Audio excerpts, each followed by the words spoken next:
The first light of dawn spills across the thatched roofs of the village like a blessing from heaven. Mist hangs low over the meadows, clinging to the stalks of late summer wheat. The cockerel crows, clear and proud, breaking the silence of the still hour before day truly begins. Welcome to the heart of the 13th century. Somewhere in a cottage of wattle and daub, a woman stirs from her straw bed, rubbing the sleep from her eyes. Her youngest child murmurs softly beside her. The air smells of damp earth and wood smoke, the scent of another day of labor. Here time isn't counted in years, but in seasons. The greening of the hedgerows, the ripening of apples, and the long lean months that follow the harvest. To live in this time is to move within a great wheel of repetition, where every day mirrors the last, yet each holds its own quiet meaning. The village itself is little more than a cluster of cottages huddled along a single dirt lane. At one end stands the small, cold church, its bell silent for now. Beyond it, the open fields stretch out in long, narrow strips of farmland, shared between the families of the manor. Rising above the mist is the manor house, the seat of power where the Lord Steward keeps accounts, and oversees the obligations of every man, woman, and child who works this land. The peasants, the villeins, and cotters begin their day before the sun clears the horizon. It starts with simple acts, stirring the ashes in the hearth to coax a spark, feeding the pig, driving the geese out to the meadow. The women fetch water from the communal well, their wooden buckets knocking gently together as they walk. Their chatter is soft and rhythmic, filled with gossip and laughter, a language older than the church's Latin, older even than the village itself. Inside one cottage, a man named Thomas pulls on a coarse wool tunic, its edges frayed and patched from years of wear. He's a villain, bound to the Lord's land. His family has lived here for generations, though the word owned would never cross his lips. The soil belongs to the Lord. Thomas merely works it, pays his dues, and hopes each year that the harvest won't betray him. He dips a piece of rye bread into cold broth, chewing slowly as he watches the pale light grow. His wife Alice wraps a scarf over her hair and begins her own labors, spinning, tending the garden, baking the daily loaf. Their lives are dictated by the bells, not the tick of a clock, but the living sound of the church bell that calls them to prayer, to work, and to rest. When the bell tolls for prime, the men are already in the fields. They walk with tools slung over their shoulders, spades, sickles, and the heavy iron plowshare they push behind oxen. Their breath fogs in the morning chill. At first, there's little talk. Labor demands a rhythm of its own, the grunt of effort, a low whistle, the occasional curse at a stubborn stone. But by mid-morning, as the sun warms their backs, their voices rise again. They speak of small things, a broken shoe, a sick cow, a rumor from the manor. Someone mentions the steward has ordered a new tithe, greater portion of grain to the Lord this season. A murmur of discontent runs through the line of workers, but they know better than to speak too loudly.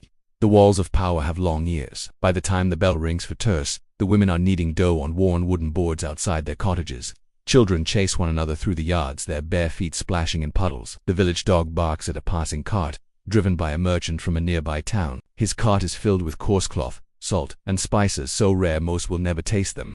He stops to water his horse and share ale with the reeve, the man who keeps the Lord's order. The reeve is both hated and needed.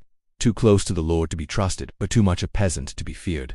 Meanwhile, in the fields, Thomas wipes sweat from his brow and glances toward the distant woods. In those trees lie dangers, both real and imagined, wolves, outlaws, and the unseen spirits the priest insists don't exist. But the villagers know better. They've heard the stories from their grandmothers of lights that dance among the trees and voices that whisper on the wind. The church preaches salvation through faith, but the peasant believes in protection through habit. A sprig of rowan by the door, a cross carved into a beam, a quiet prayer before entering the forest. At sext, when the sun stands high, work pauses. The men rest in the shade of a hedge, eating bread and cheese, and drinking weak but safe ale.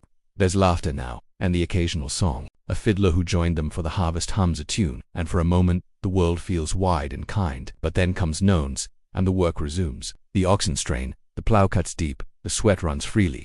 The smell of baking bread fills the air as smoke rises from every chimney. The evening meal is prepared pottage again, thickened with whatever can be spared. Hunger is a familiar guest, neither feared nor welcomed, simply endured. When the bell tolls for vespers, the sky has turned to deep gold. The men return from the fields, their tools glinting in the fading light. The village gathers near the church, where Father Hugh leads them in prayer. His Latin words roll like thunder over their bowed heads, half understood but wholly believed. He prays for the harvest, for health, for mercy. When the prayers end, the people cross themselves and drift homeward through the dusk. Night falls quickly. Inside the cottages, candles flicker, casting long shadows. Families eat together around the hearth, speaking softly. Though the day has ended, their thoughts are still bound by their world of oaths, dues, and faith. Outside, the forest hums with unseen creatures. Before sleep, Alice sits spinning flax into thread. Thomas mends a wooden yoke by the firelight. He says little, but when he speaks, his words are gentle. Will sow again come spring. The land will give what it must. Alice nods. The rhythm of life continues. Outside, the stars bloom above the dark countryside. In the distance, the manor's watchfire glows faintly, marking the place of power. But here, in the humble cottages of the village, power is something altogether different. The power to endure, to believe, to wake again at dawn and do it all once more. Thank you for joining us on this journey back in time. If you found this glimpse into medieval life fascinating, please consider liking this video and subscribing for more stories from history. We'll see you next time.